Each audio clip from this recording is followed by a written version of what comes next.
guys, so today we're talking about The Midnight Library by Haig. I think everybody already knows about it. It's like one of the most popular TikTok book talk books. Um, Everybody's read it, and I have read it, and I have filmed many videos about it as well. At this point, now it's time to actually review it. So, for those of you who don't know about it, although I don't think you guys exist, but for you guys, it's about the main character whose name is Nora. She is severely depressed at the beginning of the book and she kills herself. By the way, there's many trigger warnings to this book. I would say check them out first before buying, because it might be a little bit sensitive for some people. Yeah, so she kills herself and she ends up in this place called the Midnight Library, which is essentially a library filled with stories about her life. And as she goes through them, she has many realizations. It is a very it is a very plot driven book, I would say. It is not exciting. It is not an action book. I would say for me, at some points, it ended up being a self help book. It's fiction, and it is a very great story.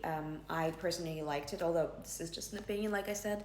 I personally really liked it. It wasn't a top two, three, whatever in my list on my list, but it is a really good one somewhere up top. Um, I felt like it spoke to me. It put things that I could not say into words, you know? Um, it really did touch me. And I did not cry because I very rarely cry during reading, but it did make me very concerned and sad and a little bit depressed. So I would say, yeah, really be careful with this book. Honestly, like I said, Nora was developed. There were really not that many characters apart from Nora. I mean, they appeared and disappeared and here and there, and there were a couple of characters that were consistent throughout the book. But in general, she was developed, and that was the main thing. Like, you did not feel like other characters needed more development because they were developed to an extent where they needed to be. Um, Not more, not less. And I felt like the book was written very well. Um, the writing style is amazing. I don't know Matt Haig, but if he has other books, I would totally read them. I think he's a great author. I mean, from what I see from this book.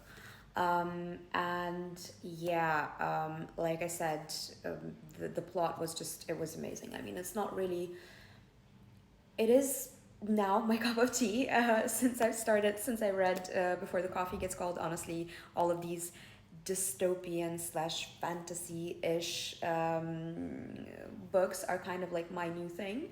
So I've been trying to read more of that. And this is actually one of those books that makes you feel cozy, but this one in a different way. It's cozy in a very sad, let's think about it way.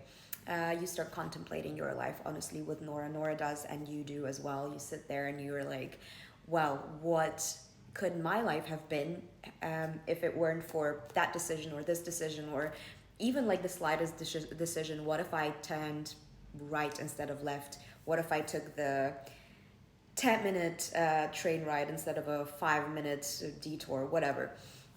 You never know what would have happened. You never know what kind of people would have stayed in your life or went or helped you or left you, anything like that. And you really do start thinking about it after reading this book.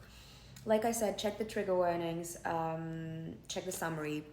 Definitely do, because it might be a little bit too sensitive. And I would say really read it, especially if you're struggling with mental health and are ready to talk about it, I guess.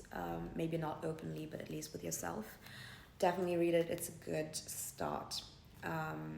Yeah, I really liked it, and I hope you guys do too.